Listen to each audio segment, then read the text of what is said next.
नमस्कार मंडळी, चला तर आज आपण बनवलेली आहे जबरदस्त आणि काहीतरी वेगळी टेस्ट म्हणजे एकदम जबरदस्त टेस्टची छोल्याची भाजी।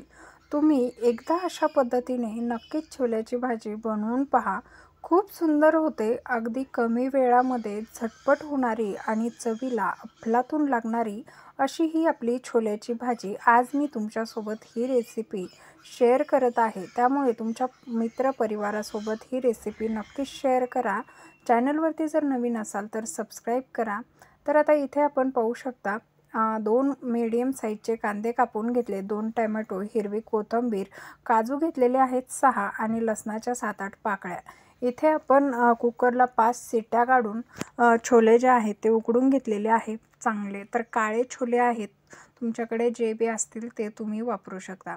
आता इथे आपल्याला ह्याची ग्रेव्ही तयार करून घ्यायची, यातलं काही आपल्याला भाजून घ्यायची गरज पडत नाही। अगदी तुम्ही आता याची प्युरी तयार करून घेऊ शकता। अगदी झटपट आणि चविष्ट भाजी कशी तयार करायची हे सांगितलं। तर काजूमुळे आपल्या टोमॅटो ग्रेव्हीला पाहू शकता थिकनेस किती सुंदर आलाय, कलरसुद्धा जबरदस्त। तर इथे पॅनमध्ये तेल घालून घेतलं, तेलामध्ये आपल्याला काहीच घालायचं नाही, फक्त कांदा घालून चांगला क्रिस्पी किंवा चांगला कच्चापणा जाईपर्यंत याला आपल्याला फ्राय करून घ्यायचा आहे।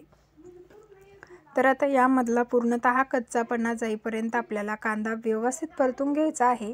तुम्हाला आता इथे मसाला कांदा हे परतताना सुद्धा व्यवस्थित परतवून घ्यायचा आहे, तेव्हाच तुमच्या भाजीची टेस्ट जी आहे ती जबरदस्त येणार आहे। इथे कांदा क्रिस्पी होईपर्यंत आपण चांगला फ्राय करून घेतला। आता यामध्ये ही ग्रेव्ही घालून घेतली। ग्रेव्हीसुद्धा आपल्याला 4 ते 5 मिनिटासाठी या तेलामध्येच फ्राय करून घ्यायची आहे। ग्रेव्हीला जोपर्यंत व्यवस्थित तेल अशा पद्धतीने सुटलेलं आहे तुम्ही पाहू शकता, तर तुम्हालासुद्धा इथपर्यंत या स्टेजपर्यंत ग्रेव्ही परतवून घ्यायची। तेल सोडलं की यामध्ये काळा मसाला घातलेला आहे, इथे लाल तिखट घातलेलं आहे, काश्मीरी लाल मिरची पावडर जी असते ती घातलेली आहे, इथे आपण घातलेला आहे चिकन मसाला 1 चमचा आणि इथे हळद घालायची आहे थोडीशी आपल्याला।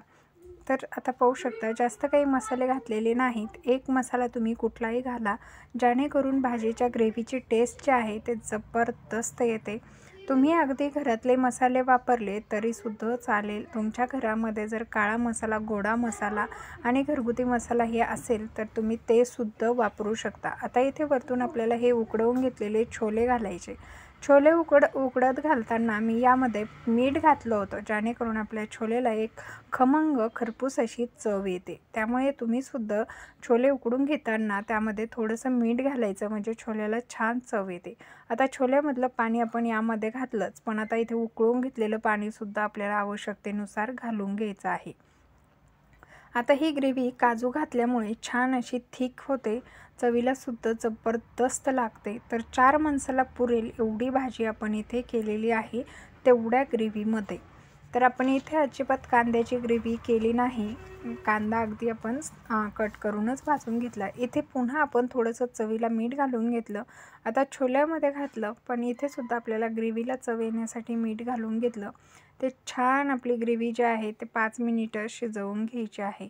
तुम्ही पाहू शकता जास्त तेल वापरलेलं नाही आपण इथे, अगदी मोजक्या तेलामध्ये आपल्याला फक्त टेस्ट हवी आहे आणि जबरदस्त टेस्ट येते अशा पद्धतीने। तुम्ही एकदा नक्कीच अशा पद्धतीने मस्त मसाले फ्राय करून भाजी बनवून पहा। तर पाहू शकता इथे मस्त आपल्या भाजीला तरीसुद्धा आलेली आहे। आता इथे थोडीशी मी हिरवी कोथिंबीर जी आहे ते घालून घेतली, आपण प्युरी बनवताना सुद्धा घातली। तुम्हाला नसेल घालायची तर तुम्ही वरतून नाही घातली तरीसुद्धा चालेल, पण आणखीन छान असा फ्लेवर त्याला यावा म्हणून मी थोडीशी कोथिंबीरसुद्धा इथे घालून घेतली। भाजी मिक्स करून घेत आहे, जेणेकरून आपली कोथिंबीरीचा जो स्वाद आहे तो सगळीकडे एकसारखा येईल। आता इथे मस्त भाजी तयार झालेली आहे। आहा, काय जबरदस्त वास सुटलेला आहे, मस्त खूपच सुंदर। ग्रेव्हीसुद्धा तुम्ही पाहू शकता, आपल्या ग्रेव्हीचा थिकनेससुद्धा किती सुंदर आलेला आहे।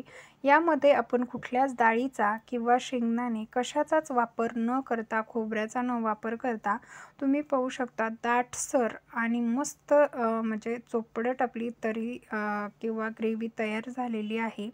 आणि खरंच सांगते खूप सुंदर भाजी होते, त्यामुळे एकदा नक्कीच बनवून पहा।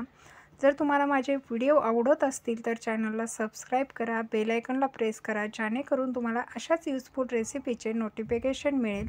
चला भेटूया अशाच नवीन एका रेसिपीसह. तोपर्यंत मस्त खा, मजेत राहा आणि चॅनलला सबस्क्राईब करा. धन्यवाद.